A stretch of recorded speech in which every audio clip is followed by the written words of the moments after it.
ritmo travado. É esse o problema que o combo errado causa. É esse o problema que o debate, você parar para debater a regra, causa. Você trava o fluxo da mesa, você trava o fluxo da sessão. Por que eu botei essa imagem? Porque eu precisava de alguma coisa que mostrasse um ritmo não funcionando. Agatanga. Só isso. Essa imagem, inclusive, recomendo, tá? É The Office original. The Office britânico, criado pelo Rick Gervais, que é esse que está no centro da tela aí. Você vai notar do lado esquerdo ali o Martin Freeman, que eventualmente veio se tornar o Bilbo no Hobbit. E depois também participou da Marvel. Como, não lembro o nome do personagem. Era o agente alguma CIA. coisa. O cara da CIA. Ele era o Watson também. E foi o Watson do Sherlock, exatamente. O que acontece? Todo mundo já deve ter passado por essa situação em que chega uma hora na campanha ou na aventura que as coisas não andam. Né? Você está ali 2, às vezes 3 sessões, a coisa não avança. O grupo aproveitou para fazer compra, fez umas coisinhas de downtime, resolveu umas coisas, mas aí você precisa que a investigação evolua para a galera saber o que fazer, mas não sai, a galera não vai atrás do que precisa, ou não está conseguindo as coisas, os combates não estão empolgando, a missão principal está meio abandonada. Isso pode acontecer, não é difícil que aconteça, já vi acontecer mais de uma vez, tá? E isso fora da situação dentro da sessão, quando o fluxo da narrativa trava por causa desse tipo de coisa, desse tipo de problema que o jogador pode causar, querendo parar para debater regra, etc. Então, assim, você tem 2 ritmos travados diferentes. Você tem o ritmo da sessão e o ritmo da campanha. O ritmo da sessão, em geral, você resolve falando, chega, tá bom. O ritmo da campanha é mais complicado, tá? Porque tem uma série de fatores que podem levar a isso. Então, você talvez tenha proposto uma missão, por exemplo, que não está engajando a galera. E aí eu vou sugerir vocês darem uma olhada no vídeo do Vermelho. Vermelho, se quiser botar aquele link sobre perfis de jogadores. Bacana. Fez. Então, assim, o seu grupo gosta de porradaria. E aí você para e faz uma longa missão sobre interações sociais em um contexto em que a violência colocaria tudo a perder. Pode ser legal, por um lado, você faz isso às vezes com a boa intenção de falar, pô, vou fazer um desafio pra galera aqui. Vou fazer algo fora do que eles estão acostumados. Vou tirar a galera da zona de conforto aqui. É legal ter essa ideia. Mas você sempre corre o risco de fazer com que seus jogadores percam o interesse. E aí, sem o interesse dos jogadores, o ritmo da campanha trava, a coisa não avança, e você começa a perder velocidade. Então, uma solução para o ritmo travado, uma brincadeira de palavras, é você descobrir o que faz o seu grupo dançar e colocar aquela música para tocar. Então, salada, mas não dá para fazer o tempo todo só porradaria. A história precisa avançar de outras maneiras também. Eu concordo, novamente. É bom dar uma variadinha. É bom você incluir outros tipos de desafios, encontros, etc. A gente já falou também no Papo de Mestre sobre como os desafios não precisam ser combate, como você pode fazer encontros e desafios que sejam outras ferramentas, outras coisas narrativas. Mas você precisa balancear isso para não causar desinteresse, porque o desinteresse trava tudo. Então, assim, um bom caminho, por exemplo, que eu recomendo é você deixar claro para os seus jogadores, às vezes, dentro do jogo, que aquele momento ali precisa ser feito daquele jeito e ele é necessário para que eles voltem a fazer o que eles gostam adequadamente. Então, assim, meu grupo gosta de porradaria. Deixa claro dentro do jogo, você não precisa ser explícito, mas você pode deixar claro por meio de interpretações de NPCs, etc. Tal, que às vezes aquela situação ali é uma coisa temporária. Eu acho que nem o grupo mais sanguinário que gosta de porrada, de fazer combo e o caralho, vai reclamar de 1 ou 2 sessões de investigação, com puzzle, com interação social, se esse for o caminho para eles passarem umas boas 6, 7, 8 sessões de dungeon crawling. Tipo, a gente precisa conseguir esse mapa e não vai ser na porrada que a gente vai conseguir esse mapa. A gente conseguiu o mapa com interação social, com investigação, com puzzle, conseguimos fazer um heist, roubamos o mapa. E agora? Agora a gente tem um mapa da caverna que a gente queria explorar para a gente pegar a parada. Ótimo. Então agora você vai ter lá quantas sessões você quiser fazer nesse mapa pra galera explorar e dar porrada em bicho, e ter que fazer long rest dentro da caverna, etc. Então, esse pode ser um caminho para você garantir que as pessoas não travem a campanha. Porque é um cenário que pode... Eu já vi matar a campanha já. De chegar no ponto em que a galera... Eu já passei por isso, do jogador olhar e falar, do jogador me falar assim, cara, desculpa, mas eu tô zero interessado nessa quest. Eu tô zero interessado nisso aí. Eu tô indo com o grupo porque o grupo tá se divertindo, mas eu tô zero interessado, eu tô ansioso pra acabar esse arco. Já aconteceu. E é muito ruim, como eu falei. Pro narrador, pra mim como narrador, eu me divirto vendo os jogadores se divertirem. Se tem um jogador que não tá se divertindo, isso mata um pouco da diversão pra mim também.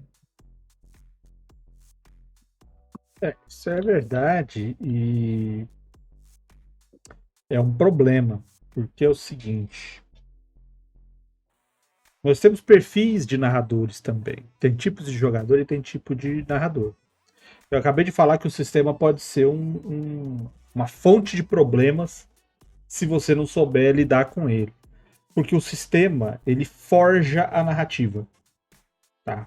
Ah, não, mas não é assim, porque fulano... Não, não, não, não, não.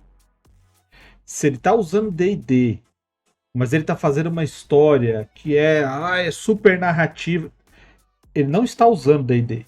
Ele tá usando só alguma coisa do D&D para combate. Se você usar o sistema ele é apropriado para uma coisa. Ah, mas espera aí, porque tem o GURPS, que o GURPS ele é universal e não, não. Para você usar o GURPS para alguma coisa, você adapta o GURPS para aquilo. Existem histórias que precisam de narrativa, existem histórias que precisam de tabuleiro, de tática, existem histórias que precisam de magia, de esquema disso, esquema daquilo. Então, tudo isso daí faz com que a história que o narrador narre, ela seja condicionada e controlada pelas regras. E cada narrador, do mesmo jeito que tem jogador que gosta mais da porradaria, tem jogador que gosta mais do roleplay, e tem narrador também que gosta de certos tipos de história. Então, para você ter uma comunhão em que todo mundo esteja legal na mesma página, você tem que ter uma harmonia entre o que você está narrando e o que a galera espera jogar. Sessão zero, conversa, conhecer a galera. Isso tudo são coisas que a gente já falou milhões de vezes, vamos falar mais ainda nesse episódio, e que você já sabe que tem que fazer. Só que você tem que tomar cuidado que mesmo você tendo o padrão certo do narrador, o padrão certo dos jogadores, e eles estão ali harmonizados, eles estão combinando, o ritmo trava por muita coisa. Tem um vídeo rodando na internet aí, que é um teste que foi feito onde botaram os carros para andar numa circular, numa rota circular. E mesmo assim, sem ter trânsito, sem ter sinal, sem ter nada, tinha hora que os carros paravam em congestionamento. Porque quando um dá uma pisada mais que o outro, ou uma freada um pouco mais que o outro, você acaba fazendo com que o restante dos participantes reajam àquilo. E se você freou um pouquinho, o de trás pode frear um pouco mais. E aí você acaba desregulando tudo. Então, como fazer para o ritmo não ficar travado? Você tem que dosar, cara. Você tem que saber o quanto de cada coisa é a dose correta. Brigar e discutir por causa de regra faz parte. Mas o quanto discutir regras?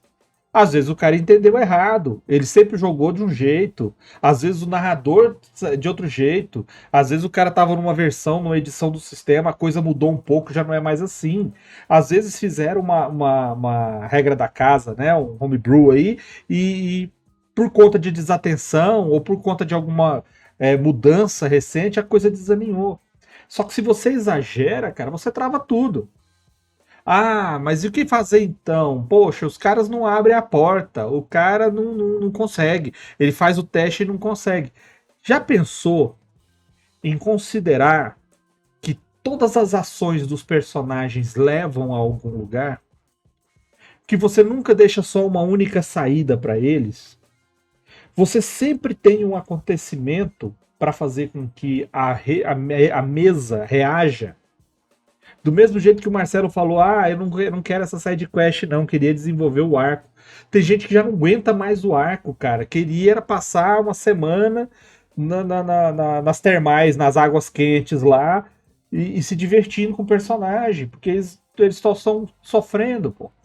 Então, quebre quebre a história. Se a história está travando, se existe alguma coisa que está impedindo que a história avance, né? Está impedindo que a história avance, crie alguma coisa para a história passar. Ah, os caras não conseguem achar a resposta do enigma que abre a porta. Poxa, mas é só essa porta que existe? Não tem outro caminho que eles podem. Eles não podem quebrar a porta. Eles não podem, sei lá, cavar por baixo dessa porta. Não, mas ele tentou abrir a fechadura e falhou. E será que falhar no teste de abrir fechadura é só fazer a fechadura não abrir? Será que ele não pode falhar e abrir a porta, mas quebrar os instrumentos dele? Ou fazer barulho? Ou acionar uma armadilha? Ah, mas não tinha armadilha. Não, não tinha armadilha, não. Não tinham visto a armadilha. Então sempre existe um caminho. Porque eu já falei, eu vou até olhar aqui, ó. Eu não vou falar desse assunto. Eu só ilustrei o assunto. Então eu vou falar. Um amigo nosso foi narrar e nós ficamos 2 horas e meia numa viagem que não terminava. Ele narrava a viagem, cara. Os arbustos, as árvores, o barulho do cavalo. Igual o Tolkien falando da grama do condado, meu amigo. É 6 páginas, parceiro. Da do folha do orvalho caindo. Então, assim, a história dele não progredia, cara. Ficava aquele negócio. No final, a gente tava botando os personagens pra brigar. Porque a gente tava querendo, era uma aventura. E não uma aventura com uma sessão contemplativa. Então, se você tá tendo um ritmo de travamento na sua sessão, na sua mesa, veja o que está provocando isso daí. É a ação de um jogador? Você conversa com ele. É alguma coisa da regra? Analisa a regra. Vê se ela está sendo aplicada certa ou se tem alguma coisa aí que está errada. É o seu contexto, é a sua narração que está impedindo? Dá uma volta aí, parceiro. Não deixa a coisa acontecer, não. É com o seu cenário?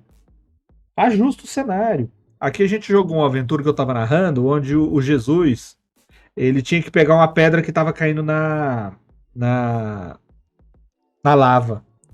E ele falhou no teste. E eu pedi para ele fazer o teste novo, refaz o teste. Para se esforçar, é uma regra de esforço. Mas depois ele veio falar comigo, falou assim, cara, se eu falhei, para que eu vou tentar de novo? Eu já falhei. E eu, putz, né? Não precisava realmente ter pedido. Eu deveria ter arrumado uma outra conclusão. Por mais que tudo tenha se perdido, fazer o teste, tentar mais uma vez, não é uma coisa legal. Porque você já falhou. É igual aquela galera que gosta de brincar, né? O grupo de 4 pessoas entra no quarto para investigar. Aí um deles rola a percepção e tira 2. Os outros 3 são assim, vou tentar também. Pra quê? Não é mesmo? Por quê? Mais do que pra quê? Por quê? Né? O Luiz fala muito sobre, ele já falou muitas outras vezes sobre isso, sobre você não pedir teste que se não faz diferença. Tipo assim, não pede pro cara fazer um teste que se ele falhar, você vai permitir que ele faça a coisa do mesmo jeito. Pra que você tá forçando esse teste e no final o resultado vai ser o mesmo? E aí eu sempre falo, então, depende. Você pode decidir que se ele falha, ele consegue, igual o Vermelho falou. Se ele falha, ele consegue abrir a porta, mas ele quebra a porta, ele ativa uma armadilha, ele faz barulho, algum problema ele causa. Alguns sistemas ajudam nesse sentido. Né? Eu estou lendo o Kids in Capes e Kids in Bikes também. Kids on Bikes também faz isso. E é aquela questão de por quanto você falha. Por quanto você falha. Então, se você falha por até 5, você consegue, mas com uma consequência menor, por exemplo. Então, assim, você consegue fazer o que você queria, mas você tem um prejuízo inesperado. Se você falha por muito, você não consegue. Então, assim, e vários sistemas se adequam para facilitar isso, para que seja um grande, ao invés, não sim, mas o não mas. Eu consigo fazer isso? Não, mas, ou então sim, e tal coisa acontece. Então, este é um ponto relevante em relação a essa questão específica dos testes, né? Acho que é isso. Acho que eu só queria acrescentar isso. Ó, a Ana, tá no chat. A Ana falou que perdeu a fala do GURPS. Você também perdeu o sorteio do carro zero, Ana. Agora só daqui a um ano. Exato, tem aquela historinha, né? Aqui em Goiás tem muito disso, principalmente cidades mais do interior, que Deus aparece nos céus de um lugar do mundo aí, e os maiores jornais do mundo transmitem ao vivo Deus nos céus falando para a humanidade. E ele fala, né, que todos devem prestar atenção, que eu vou falar agora o sentido da vida. E o sentido da vida é, aí nesse momento tá passando um carro lá fora, a pamonha! Olha a pamonha! E aí quando E é, de termina, certa maneira, o sentido da vida. e quando ela termina de passar o carro da pamonha, o cara só escuta na televisão a voz de Deus falando assim: "E este é o sentido da vida e essas palavras nunca mais deverão ser repetidas". E aí, né? Perdeu Você vê que a você e o cara da pessoa. pamonha. É isso que eu ia falar, mas aí você vê que a pessoa tá errada, né? Porque ela, ao invés de fazer o correto, que era sair para comprar a pamonha, ela ainda ficou lá para ouvir o final. Exato.